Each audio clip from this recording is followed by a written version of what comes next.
আরে দাঁড়াও দাঁড়াও, ভিডিও না দেখে স্কিপ করে দিচ্ছ। স্কিপ করো না প্লিজ। ভিডিওটা বানাতে আমার খুবই কষ্ট হয়েছে। সারাদিন তো রোজা করে এমনিতেই না খাওয়া, অবস্থা খারাপ, তারপরে আবার এরকম হালুয়া বানানো। এটা আমি জানো সকাল থেকে বানাবো বানাবো করে আমার তো বানানোই হয়নি। তারপর আমি যখন 4টার দিকে নামাজ টামাজ পড়ে আমি যখন হালুয়া বানাতে লাগি, তখন এটা বানাতে আমার ইফতার খোলার পর আমার এটা কমপ্লিট হয়েছিল।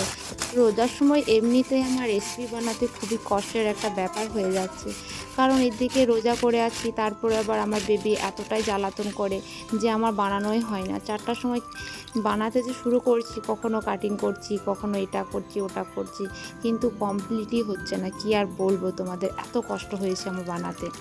কাটিং বলতে আমি এখানে রেসিপির পাশেও কিছু কাপড় সেলাইও করি। আমার নিজস্ব মেশিন আছে, আমি নিজস্ব ড্রেসগুলোই কাটিং করি, নিজস্ব ড্রেসগুলোই সেলাই করি, আদার্স কারো ডেলিভারি নিই না।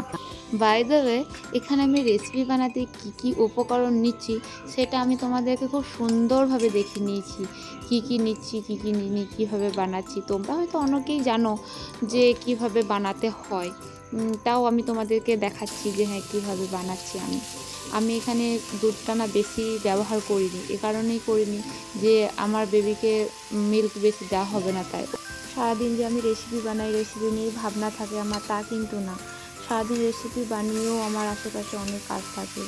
এমনিতে বিটুর খেয়াল রাখা, বিটুকে স্নান করানো, বিটুকে খাওয়ানো, বিটুর খাবার বানানো এক্সট্রা আলাদাভাবে, সেগুলোর দিকেও আমাকে খেয়াল রাখতে হয়। এখন আমার এই রোজা মাসটাতে আমার রেসিপি বানাতে সত্যিই খুবই কষ্ট হয়ে যাচ্ছে।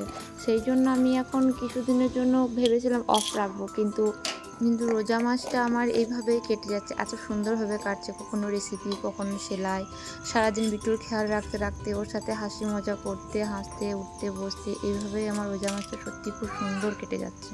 আমি যে ড্রেসটা বানাচ্ছি সেটা যদি আজকালের মধ্যে কমপ্লিট হয়ে যায়, আমি অবশ্যই তোমাদের কাছে শেয়ার করব, এবং তোমরা জানিও আমাকে যে কেমন লাগছে। তোমাদের কাছে অন্য কোনো ডিজাইন থাকলেও আমাকে দিও, আমি সেই ডিজাইন দেখে আমি আমার ড্রেসগুলো বানাবো, তাহলে আমারও ভালো লাগবে।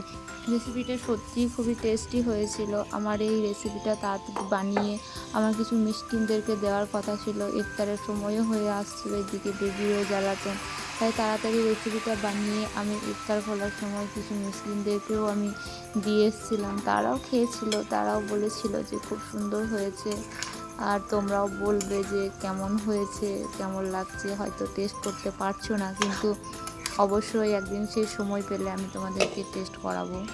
আজকের মতো বাই, আসসালামু আলাইকুম। তোমরা শেষ পর্যন্ত আমার ভিডিওটা অবশ্যই দেখবে, কেমন হয়েছে এবং কমেন্ট করেও জানাবে।